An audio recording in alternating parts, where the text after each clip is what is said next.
branch. She's trained as a job of analyst in the in the SJC scheme, and has been involved in job evaluation since the single status appeals in 2009. And Suzanne describes herself as one of those people who still finds job evaluation fun and exciting. So over to you, Suzanne. Well, thanks, Mo, and hello, everybody, from sunny Shetland for today. It won't last too long. I'm sure the wind will pick up any minute, so we'll see how that goes. So for those of you who have never heard of job evaluation, it is used by most local authorities across Scotland, and it's a scheme which breaks down a job into 13 areas, which are all getting assessed individually and points awarded.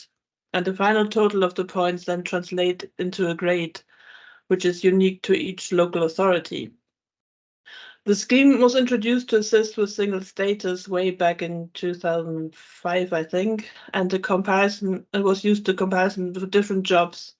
It's now in its third edition, and it lets you compare road workers and admin staff, care workers, cleaners, exec managers, and here in Shetland we even have the ferry crews covered by it. The 13 areas or factors, as they're known, reach from working environment, communication, financial responsibility, and knowledge, to name but a few.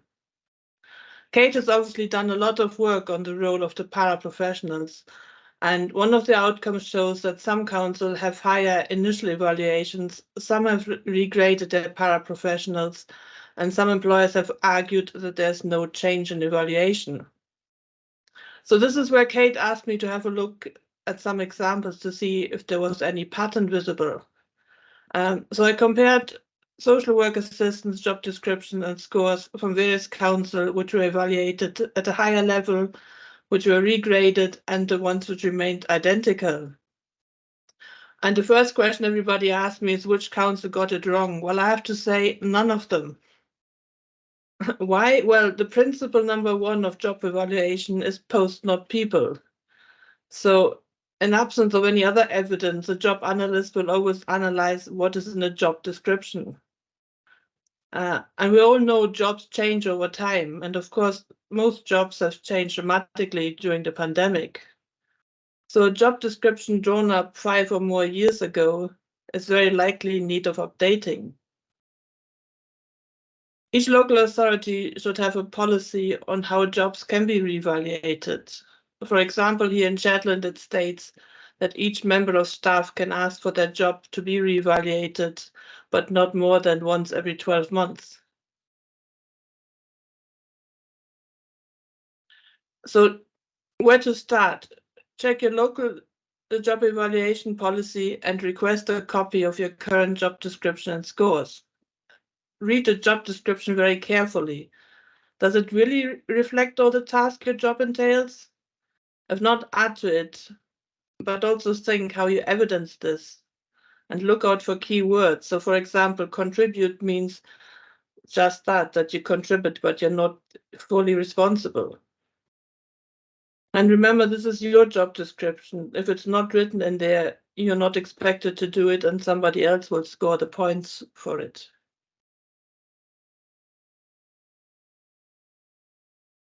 So for example, if your job description implies that you mainly work in the office and speak to clients on the phones or over Teams, but in reality, you now do a couple of days of face-to-face visits with families and monitor supervised visits and do lone home visits once or twice a week.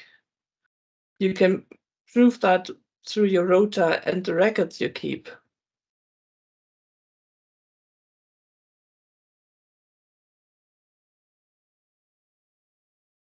The GE scheme also contains a questionnaire, and I know it's rather long and some people will roll their eyes at me. It's 150 questions long, but it does give you some insight into what the job analyst will be looking for.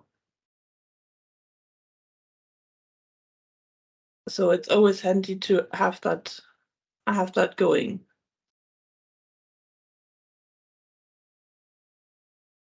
So get together with your rep and fill in the form referencing back the bits you add it to your job description and give as many examples as possible. There's some tick boxes to see which area you think you fit in. If you're not sure about which one, tick them all. At least then the job analyst will know that you've thought about it and have not discounted them completely.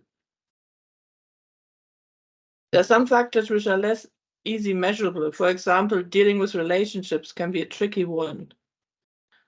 Remember the example of working more face-to-face? Well, before you had the client on the phone, you possibly could put them on hold or transfer them to somewhere else that got heated. If you now do single-handed house visits and you have to deal with whatever presents itself, thinking of on your feet and keeping everybody, including yourself, safe, that's a lot more challenging. So of course but how can you evidence that?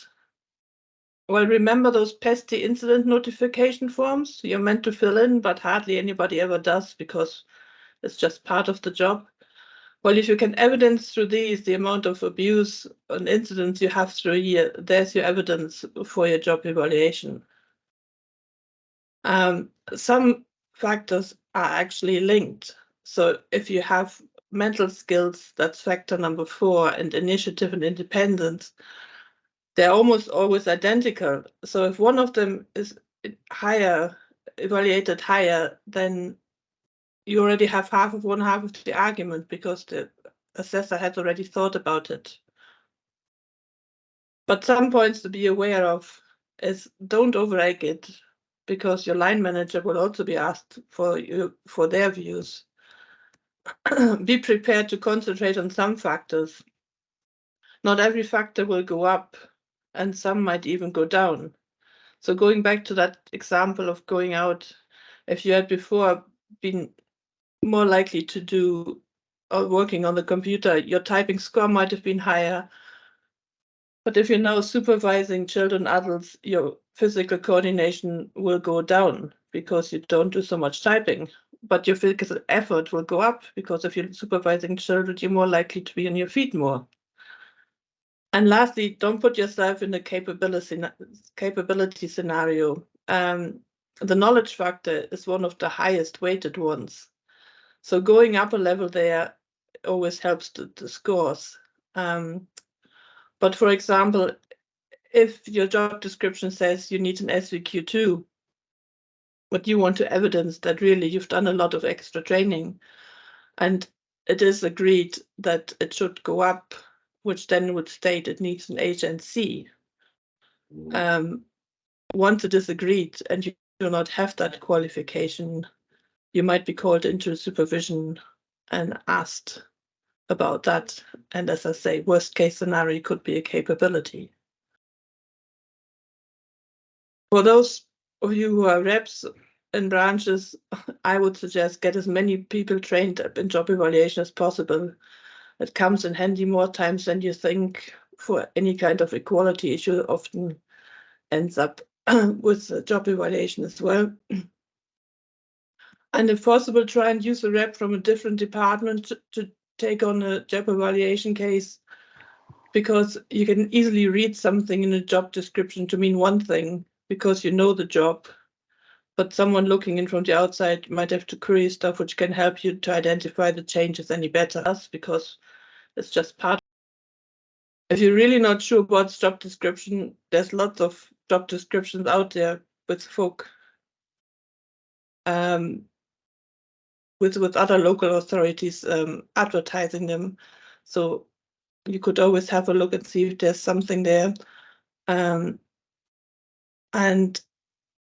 what we have tried to do is set up a joint job evaluation training with HR, which can be very helpful.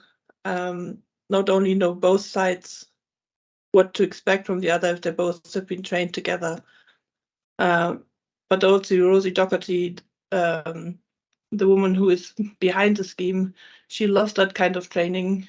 She will play devil's advocate. I can guarantee you that. So you get some role play training at the same time. There is a software called Gauge, which belongs to the scheme.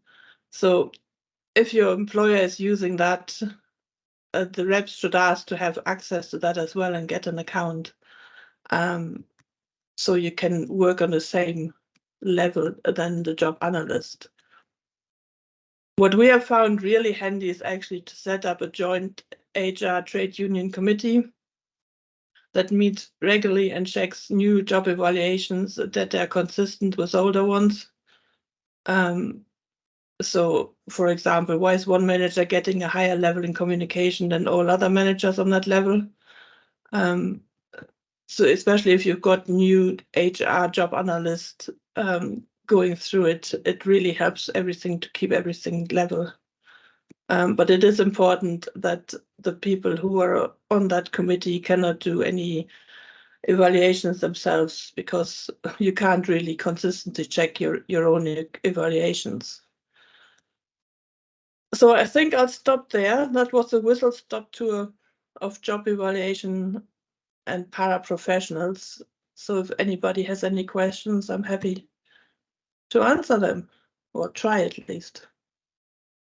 Thanks, Suzanne. Sorry, folks, I should have said at the start that the reason we asked Suzanne along to speak was because we're trying to develop some guidance that we can issue to members who are paraprofessionals to allow them to submit successful job evaluation claims. And Suzanne is one of our most experienced lay activists and has got a lot of knowledge to share with everybody in the job evaluation arena.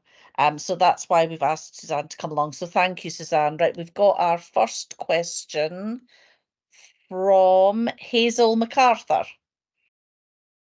Hi all.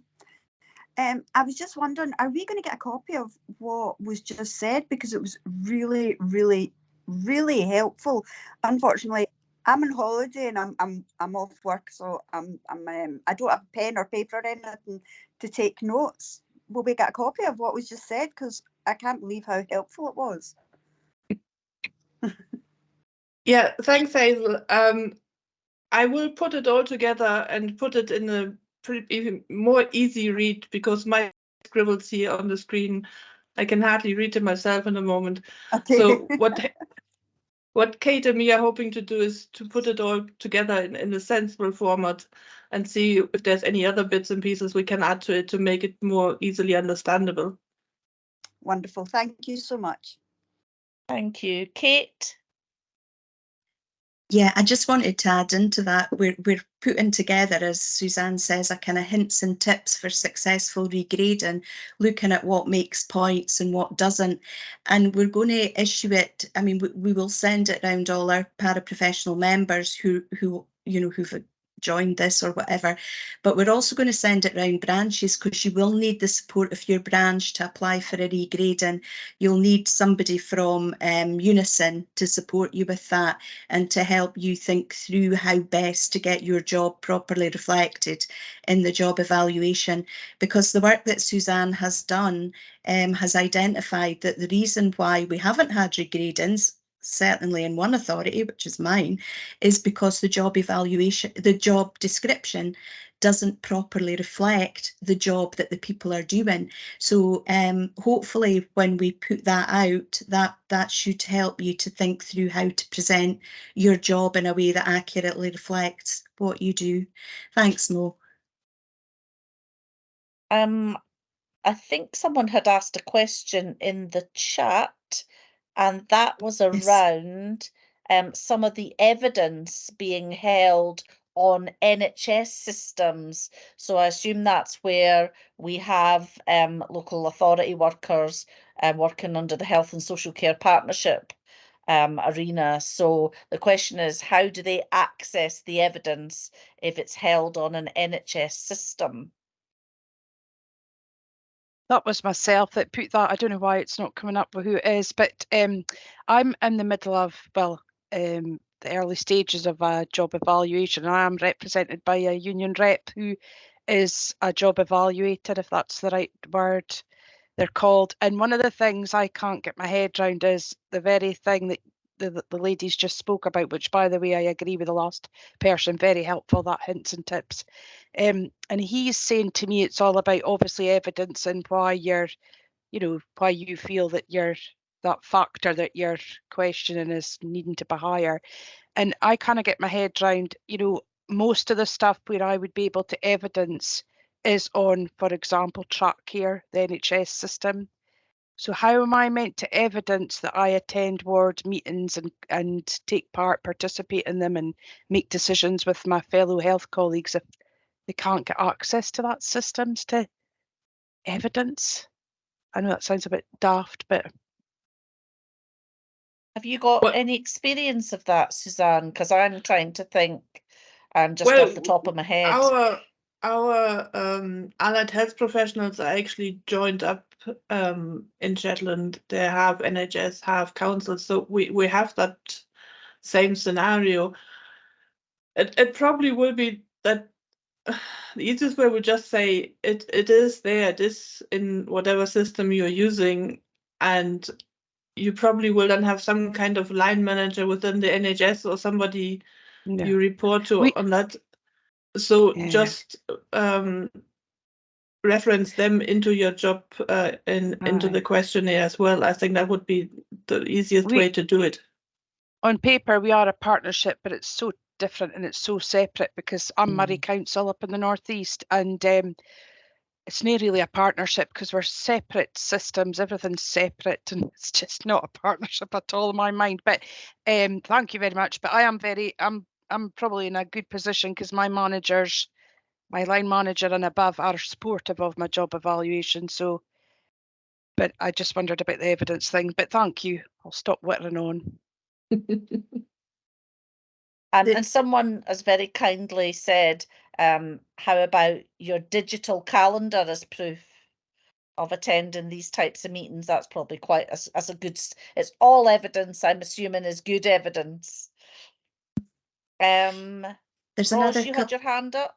Sorry.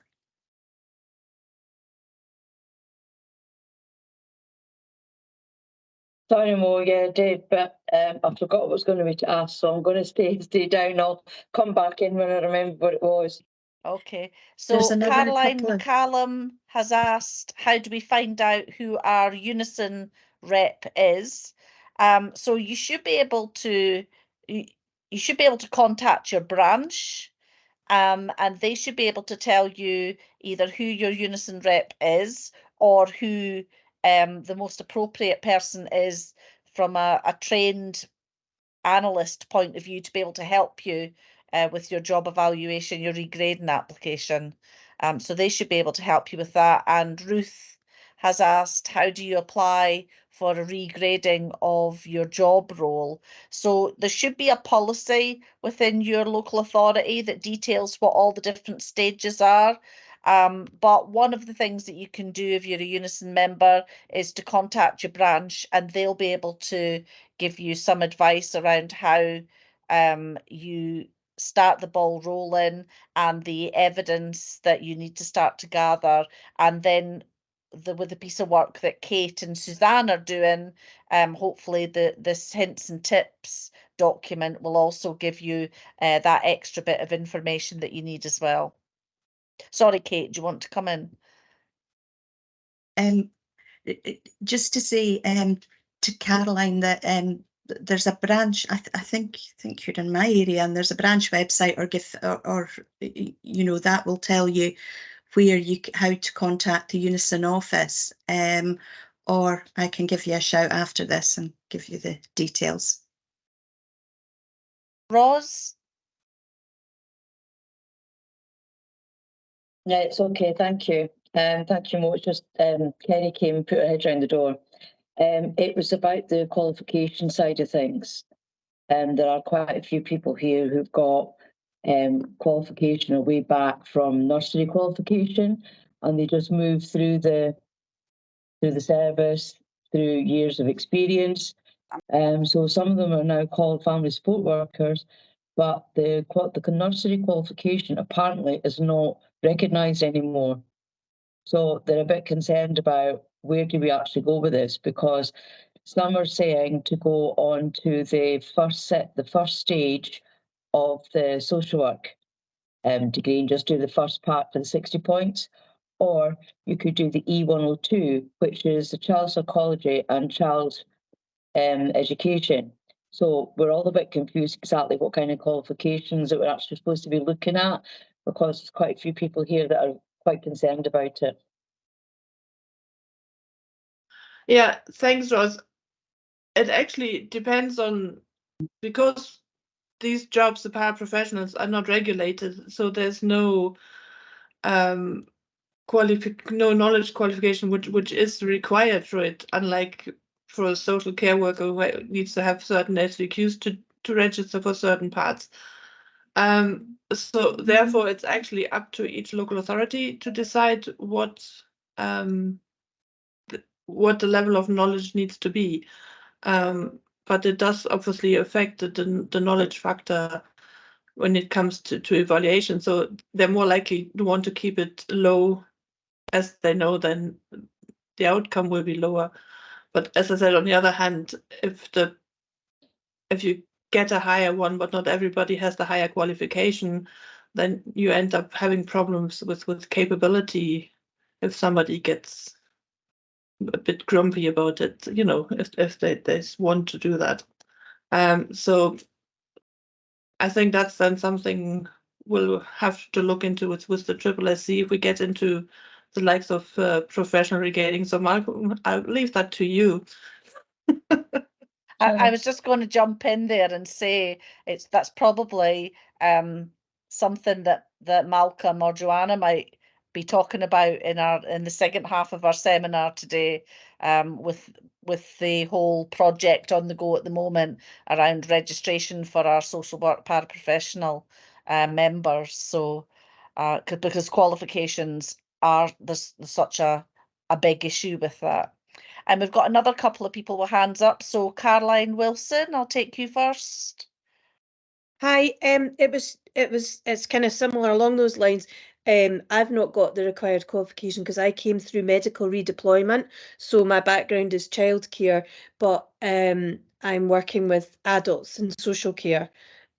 So I was allowed to apply for any job on the same grade through medical redeployment. Put that out, that should. So I'm working as a social work assistant, but don't have what I think it's an HNC they ask for. So I don't have that either. So if it was a SSC, that'd be a problem for me as well.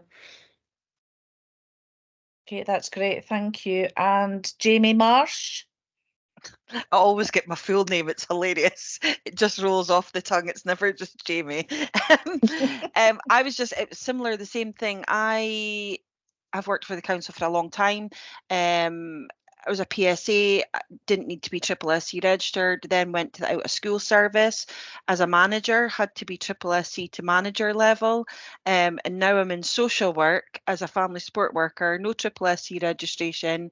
I've got 120 credits sitting with OU, and they're telling me that they're not, I've asked and I've been told that I can't do anything with them. I've done the E102, which you spoke about, Suzanne. I've done all those things, but they're saying that it's not recognised for Aberdeenshire Council, or is that just us as a council, or is that going to be changed and be across the board? Because it seems like pointless doing all this work and you're not getting any recognition for it. I don't want to be a social worker, but you know, as a family support worker, I mean, Kate's nodding. She knows that, like, we do a lot, and it's a massive pay gap between a family support worker and newly qualified social worker who's potentially 20 years my junior.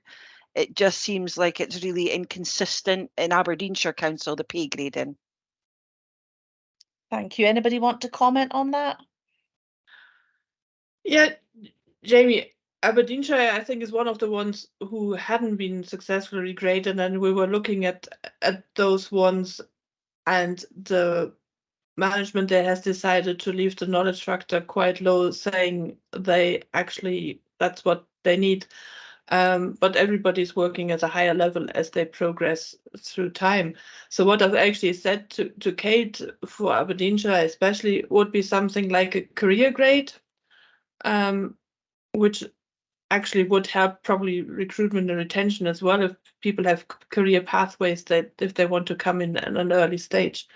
So I think that's something we need to take up with Aberdeenshire, and I'm happy to help Kate or whoever wants to take it on with that and see if we can work something out there.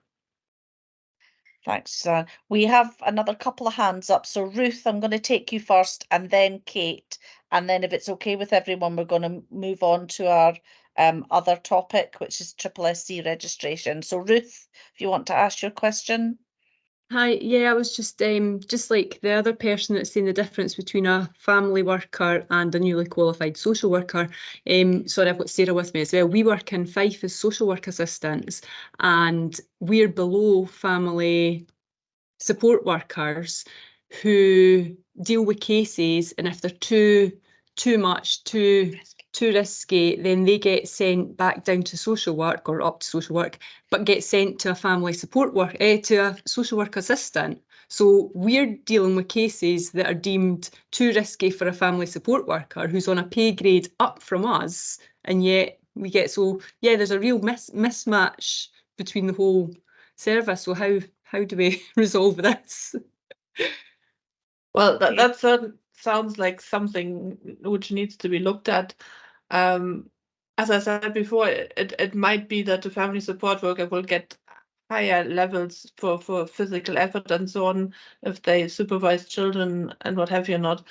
But if it gets put up and it gets to you, then your level of responsibility is higher.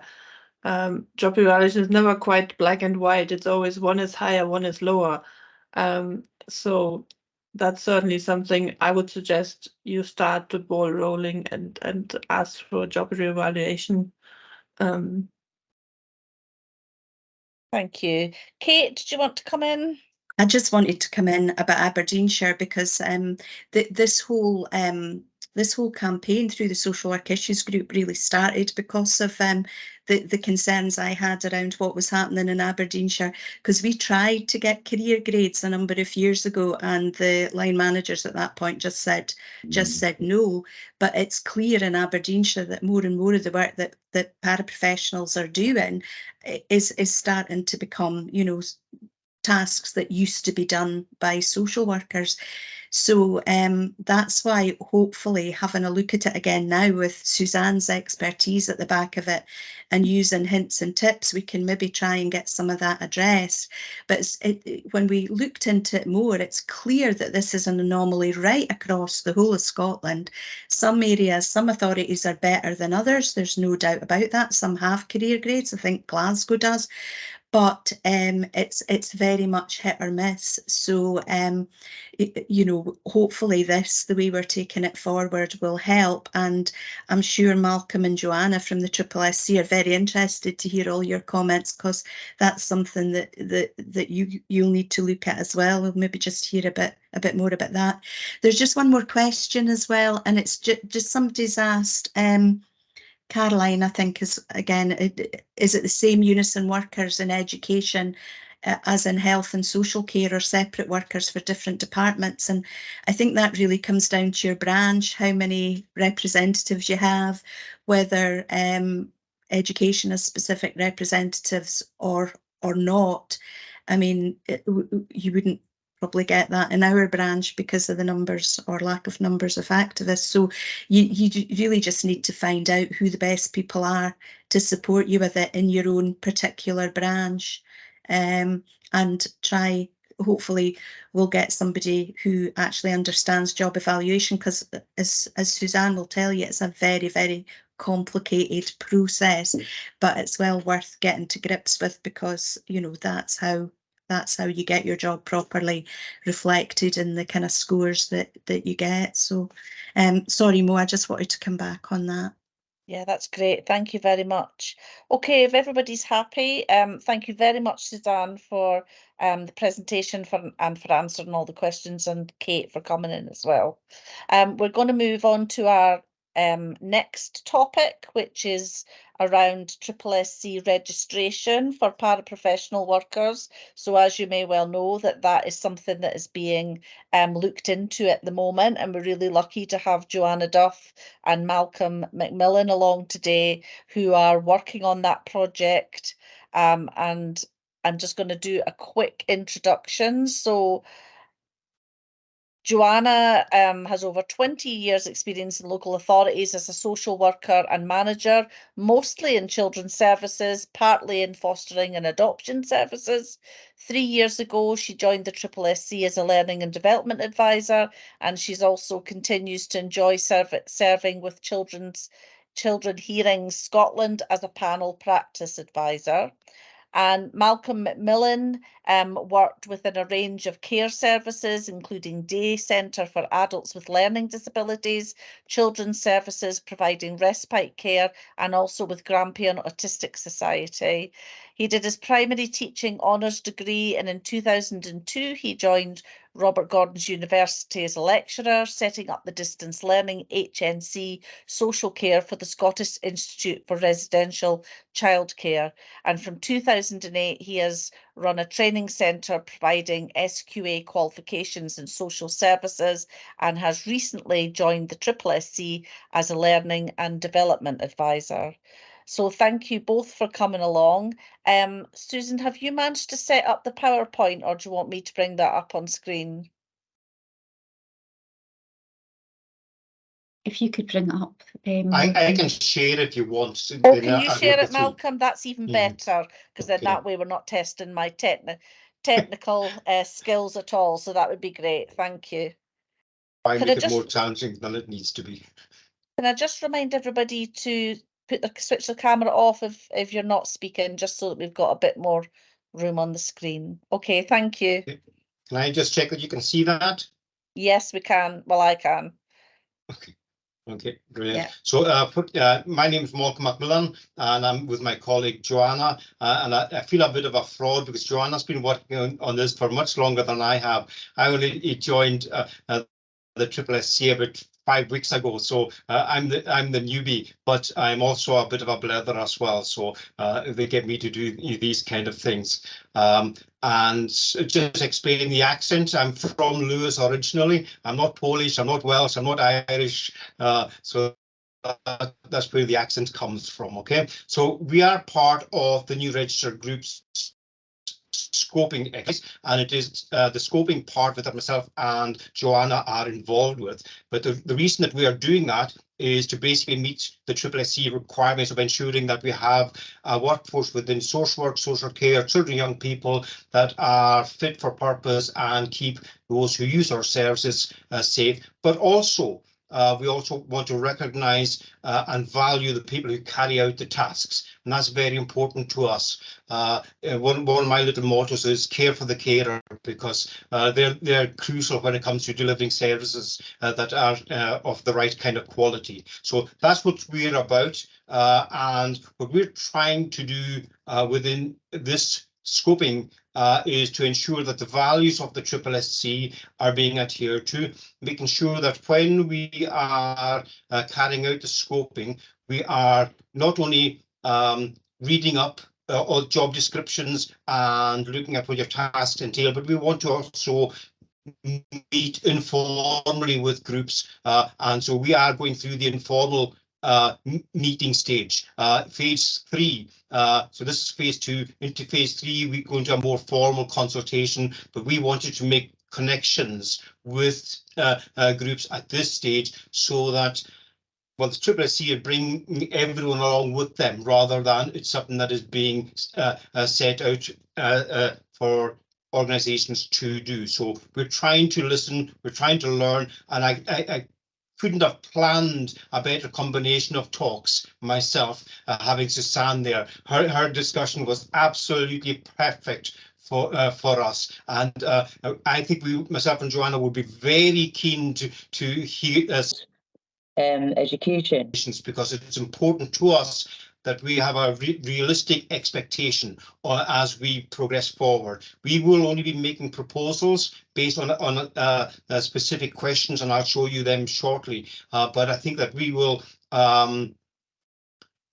really appreciate any findings when it comes to these job evaluations, because it will inform us as we make suggestions going forward. I thought Suzanne did a fantastic job, and hopefully with the evaluations that are going out and that's brought in, we can benefit from that as well. So it's a very more realistic scoping that we do. So we really would appreciate that information if at all possible. Okay, so when it comes to the scoping, these are the main areas that we have been asked to look at.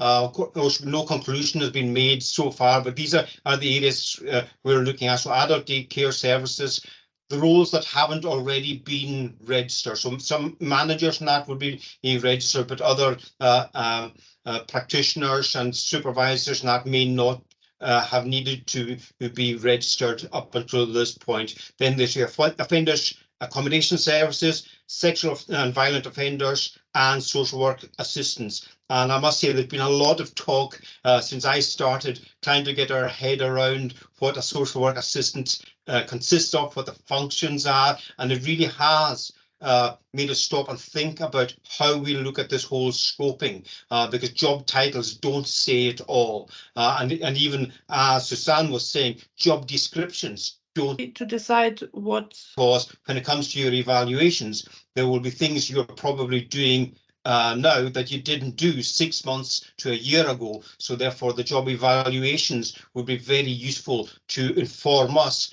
of the tasks and the functions that are provided. And I think that knowledge is certainly influencing how we are looking at this whole scoping exercise. And it's not clear-cut a title has a specific expectation, because the title is so varied, even across specific local authorities. One person might have a job title and carry out a much higher function than another individual. And what we want to do is ensure that if you are carrying out a higher level function, then we want you to get the credit for that. And I know that'll happen within the evaluations within Unison, but I think as SSSC, we also want to make sure that you are accredited for what tasks you are doing, but also supported to have a better understanding of what qualifications may be best suited. So, anything to add there, Joanna? No, I think you answered it very wisely. Okay. I think everything incorporates. I'm switching my camera off sometimes because the bandwidth's a bit iffy. Okay. But yes, and it's just a reminder to everyone that we are scoping at this point. Yes. We're not making any recommendations at the moment. We're scoping. Okay. And that's where you guys can feed into the scoping, because we are very your opinions really matter to us, because we want to listen to what you're saying works for you, what would be best suited to your positions. So we will certainly take on board what you are saying to us. So please throw out any suggestions so that we can actually make this work for you. So, okay. So these are the main objectives of the project. So up the top are the boxes that are the main questions that we've been set. First of all, to determine the size of the new groups, so of the 4 different areas that I mentioned previously. So we are looking at the most current data we can get in terms of registered personnel, whether it is full-time, part-time, but seeing how many heads are actually carrying out the tasks. So we will have a better understanding of how much work is going to entail getting everybody to the point of reaching the registration requirements.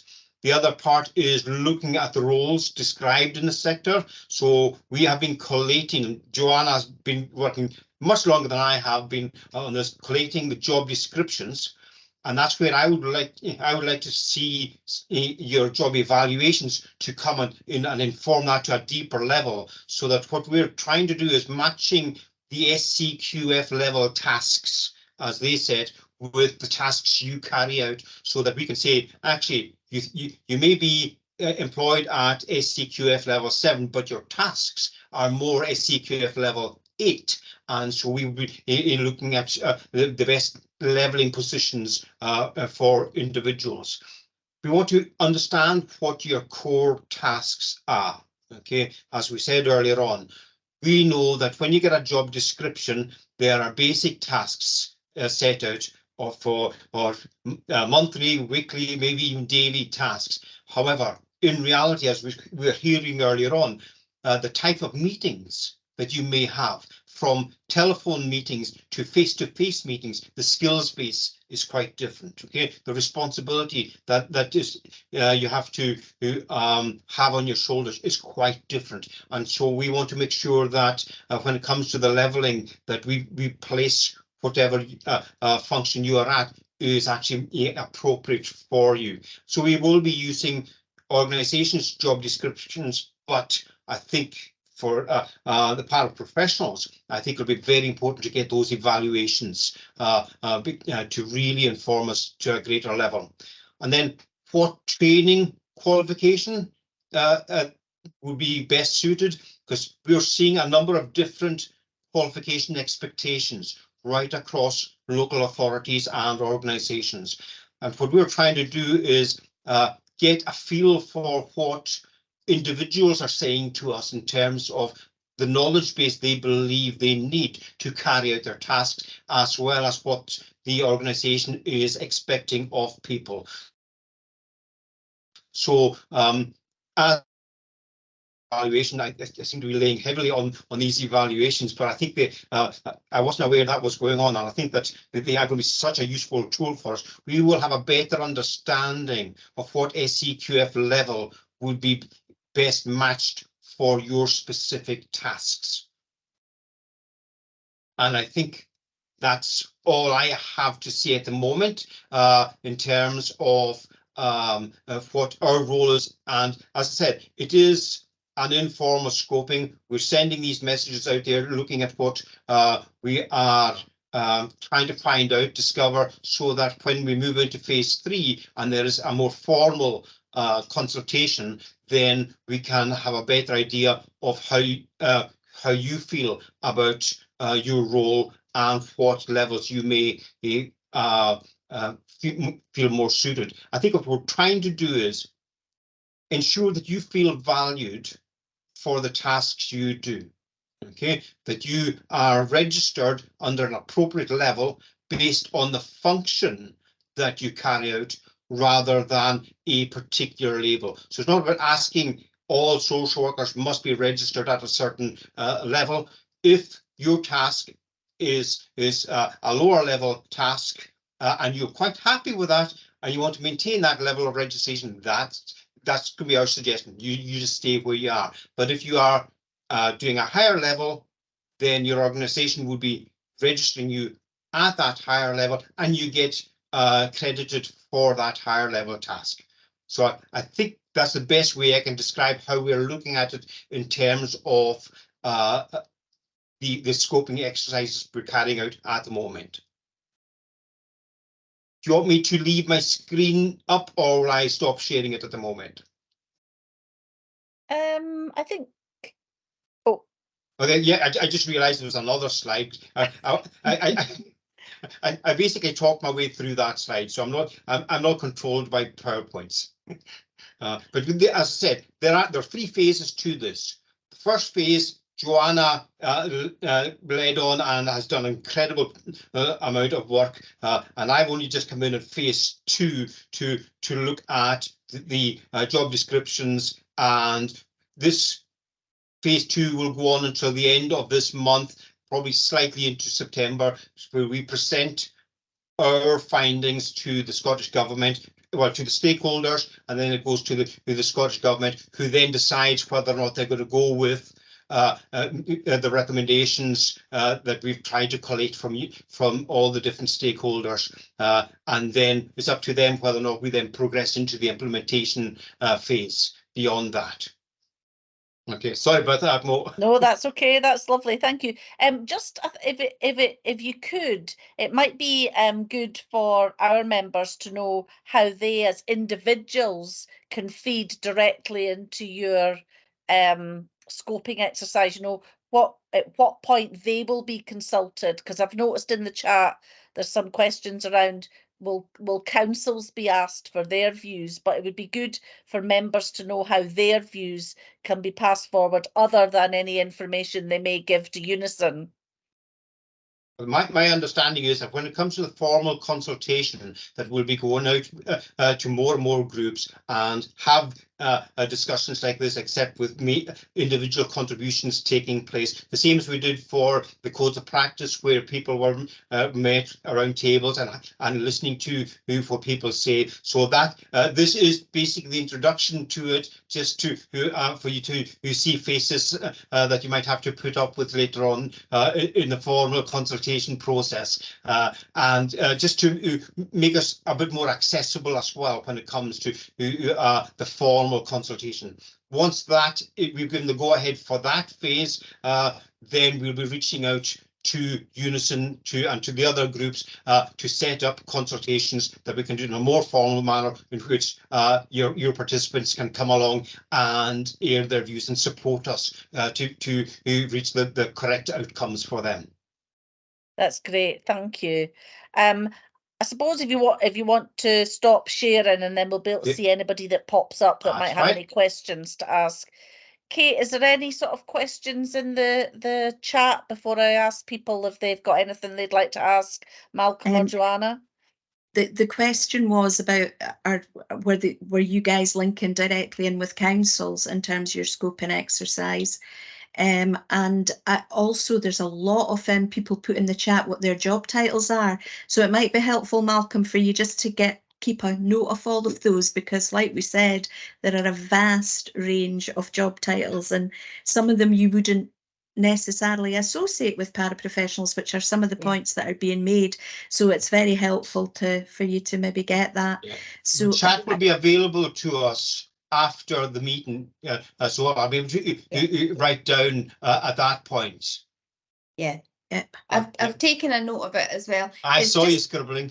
It's just to remember that, I guess, what we're trying to They need that is a social work assistant will be called one, and similarly not everyone who feels they do the same job as a social worker assistant, when we actually look at their roles within and their responsibilities and the qualifications, it might be that they're not within a social work assistant definition.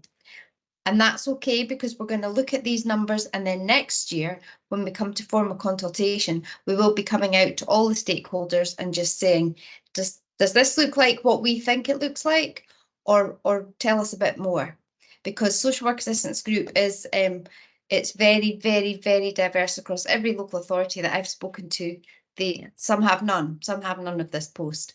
So Wendy mentioned who's stakeholders, so everyone's a stakeholder that's involved in the service, or delivering the service, or receiving the service. So so everybody here is a stakeholder, but it's a massive group, so we don't want everyone in paraprofessionals to want to be a social work assistant, neither do we think that they need to be. It's about trying to have a levelling tool to work out exactly what's most helpful for this group.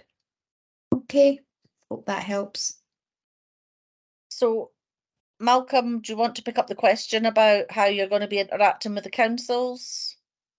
Well, we've already started making contact with some of the councils already. So I've already had informal discussions with Argyll and Bute, Highlands, Dundee, and I'm going to get in touch with specific individuals within Aberdeen area, because that's my home territory as well. So we're trying to get across to all the councils and have informal meetings, first of all, to break the ice, and then set up consultations with their staff group beyond that.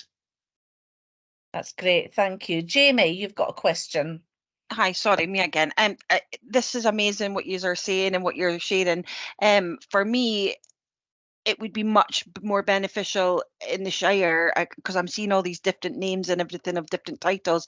But for me, like, even people who work in an adjoining team are not willing to do what I do. Like, you know, it's the ambiguity of the job role. So but then for me as well, you know, I could say, well, I'm not willing to do that, and then people go, well, but such and such does it. So having it really quite clear, I think, would be much more beneficial for us across the whole of the of Scotland, you know, so that we know that this is you, whether you're a family support worker, a social work assistant, whatever it may be, this is your role. There can be some flexibility within it, but primarily you shouldn't be like, I get asked to write reports. Could you write a report, email it to me in Word, and I'll just copy and paste it into a you know, a children and young person's assessment. It's not my job, but I'm happy to do it because I've worked with the family, but other people in my job role would refuse to do it.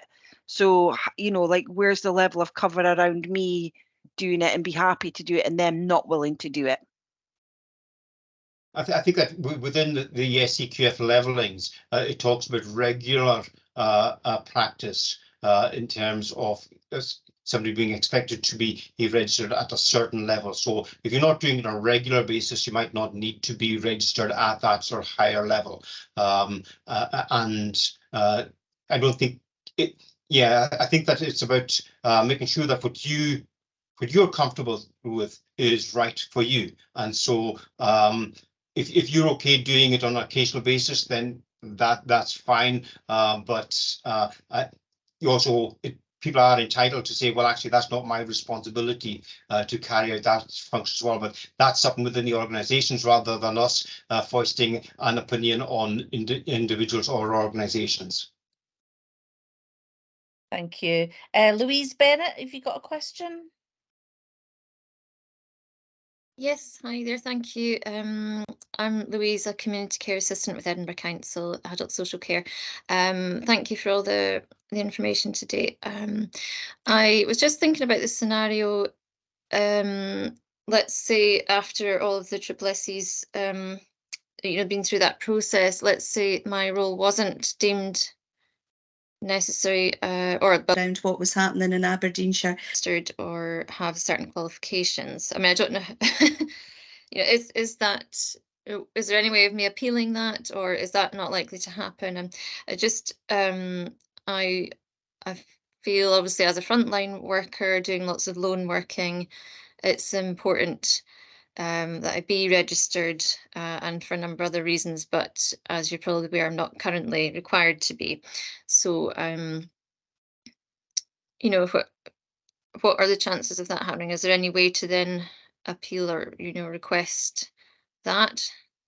Can I ask Joanna to pick up on that, because my line dropped just as you were going into the scenario. Sorry. I think, Louise, when we're thinking about it, it would be a proposal that we put forward to Scottish Government. Oh. I think her line has just dropped too.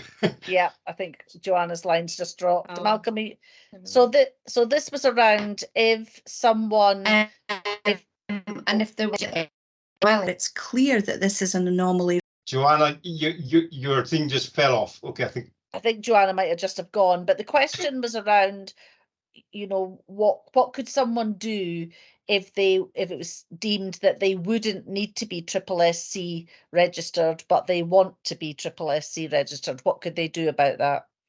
Well, they could phone up the registration group within the SSSC, and they will give them very good advice on what would suit that individual, what they can do.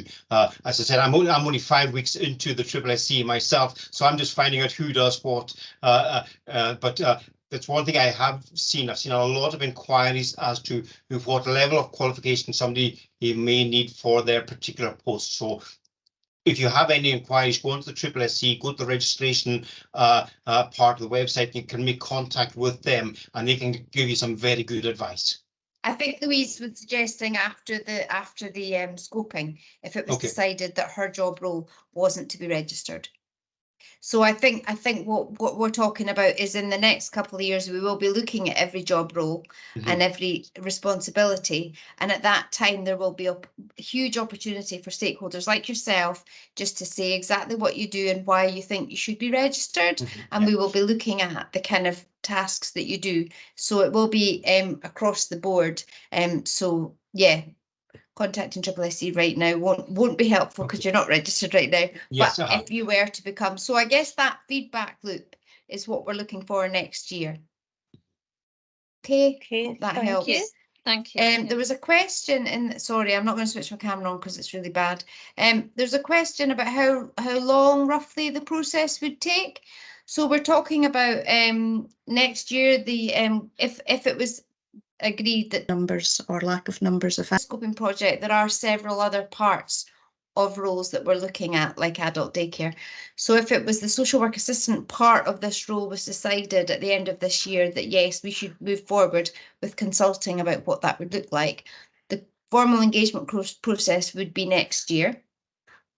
Following that, there would be a report, and then at that point, it might be that you would be invited to register if you were one of the categories in the groups that was invited to register.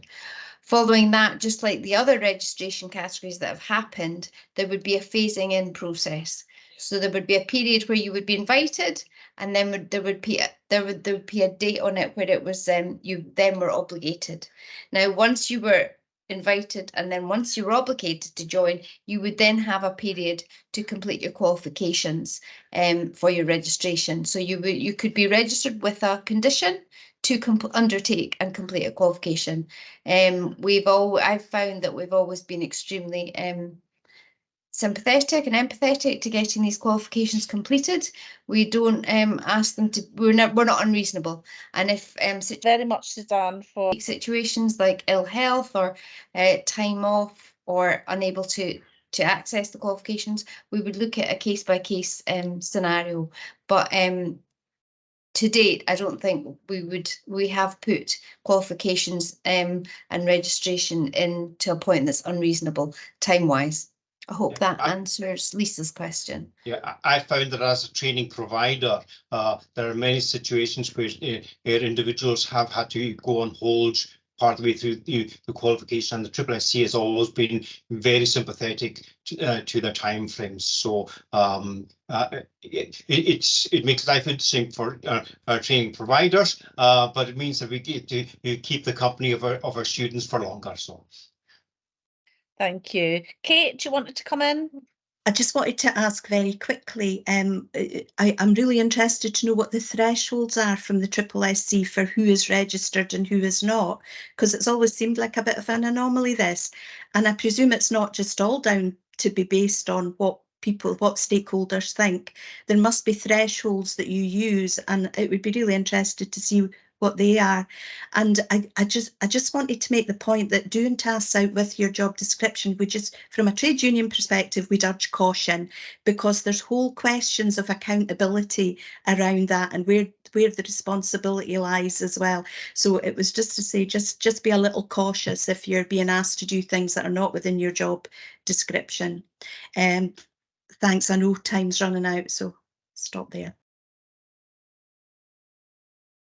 Anybody want to come back on that, Malcolm, Joanna?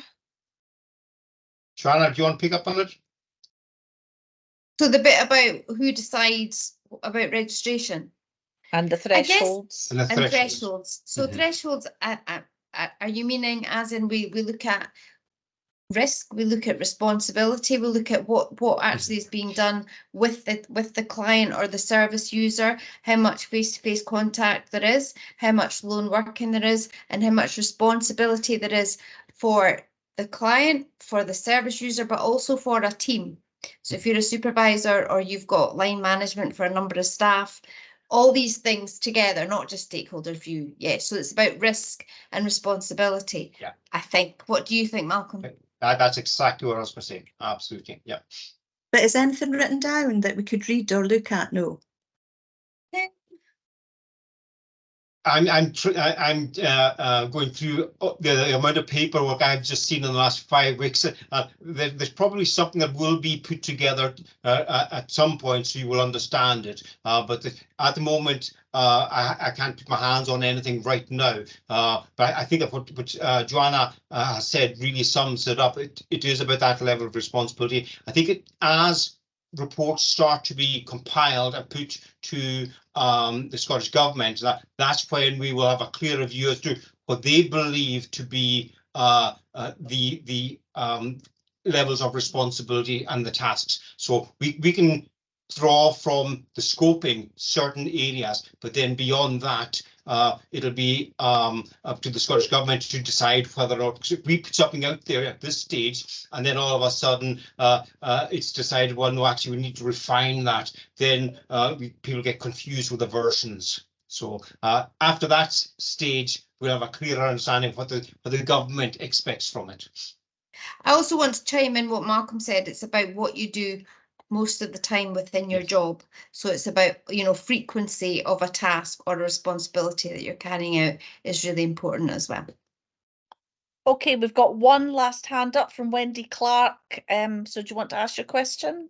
Well, no, actually, I suppose to take my hand down. It was just about the level of risk and responsibility, but you've kind of covered it, because in my role in Murray, if you're not speaking, just so that we've got when I work alongside my fellow social work, okay, thank you. Can I just and doing the same tasks and responsibilities as I am, the only time that they have other responsibilities and more, whatever you want to call it, is when they're dealing with statutory social work bits, like your ASP, your AWI. But the majority of the cases, I'm only speaking for our team, I am working to the same risks and challenges and responsibilities, whatever you want to call it, as they are. So I find that a bit, you know, where you've got to try and do the scoping exercise, but actually the evidence is already there. But that's just my view. Okay, thank you very much. That's us come to the end of our hour. I'd just like to say a huge thank you to Suzanne and Malcolm and Joanna for their presentation, for answering all of the questions. I think there have been some really interesting things raised today, some really good questions, some good points, probably that just make us even more aware that the task that Joanna and Malcolm have ahead of them is huge. So good luck with that. Unison will continue to engage with Malcolm and Joanna and raise all of the issues that members bring to us. So we hope to be able to keep these seminars going for our paraprofessional members, because it's really important that we bring everybody together and try and work through a lot of these issues and support everyone. So thank you very much. Thank you to Susan Galloway and to Kate Ramsden as well for doing all the work and organising this seminar today. And thanks again to the speakers. And I hope to see you all again soon. Thank you for your time. Thank you very much. Thank